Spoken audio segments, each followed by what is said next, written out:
আসসালামু আলাইকুম এভরিওয়ান, কেমন আছেন সবাই? আরও একটি নতুন রেসিপি শেয়ার করব। তো মিষ্টি কুমড়া কম বেশি সবাই আমরা বিভিন্ন রকমভাবেই খেয়ে থাকি। তো আমি যেভাবে রান্না করি বাসায় মাঝে মাঝে সেটাই আর কি শেয়ার করব। অনেক রকমভাবে রান্না করা হয়। তো যাই হোক, এখানে হচ্ছে মিষ্টি কুমড়া আমি চৌক আকৃতি করে কেটে নিয়েছি, আর এর মধ্যে দিয়ে দিয়েছি হচ্ছে মরিচ, পেঁয়াজ, রসুনের কুচি, আর হচ্ছে পরিমাণ মতো লবণ আর হলুদ, আর দিয়ে দিয়েছি হচ্ছে ধনিয়া আর হচ্ছে জিরা বাটা।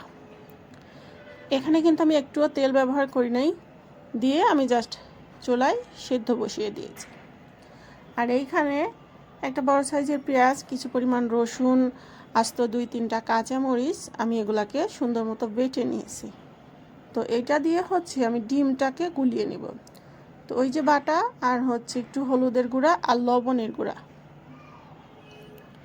দিয়ে আমি ডিমটাকে সুন্দর মতো ফেটিয়ে নেব।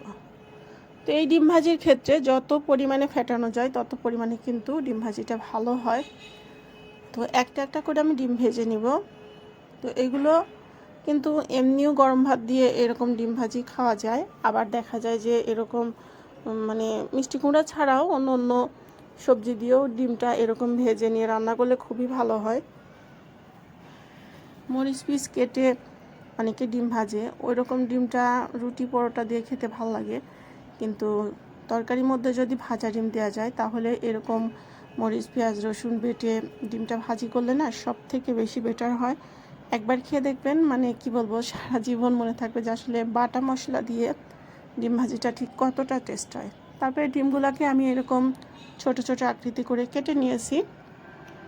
আর ওই যে চুলায় মরিচ পেঁয়াজ দিয়ে তারপরে মিষ্টি কুমড়া দিয়ে বসাইছি, ওটা কিন্তু সিদ্ধ হয়ে গেছে। সিদ্ধ হওয়ার পর ওটা আমি নামিয়ে নিয়েছি। ওটাকে আমি বাগার দিব বা ফোড়ন দিব।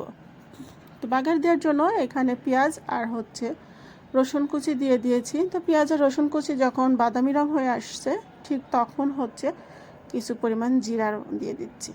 তো জিরা দিয়ে এখন আমি ওই মিষ্টি কুমড়ার তরকারির মধ্যে দিয়ে দেব। তো এই যে এটার মধ্যে আমি দিয়ে দিয়েছি, দিয়ে কুমড়াগুলোকে একটু একটু করে ভেঙে নিচ্ছি। এটা একটু ভেঙে দিলে আলুর ঘাটির মতো করে ভেঙে দিলে খেতে টেস্ট হয়। তো তারপরে এখনও যেহেতু বলক আসে নাই, আমি ডিমগুলাকে দিয়ে দিচ্ছি। ডিমগুলা দেওয়ার পরে বেশ কিছুক্ষণ ধরে একটু জাল করে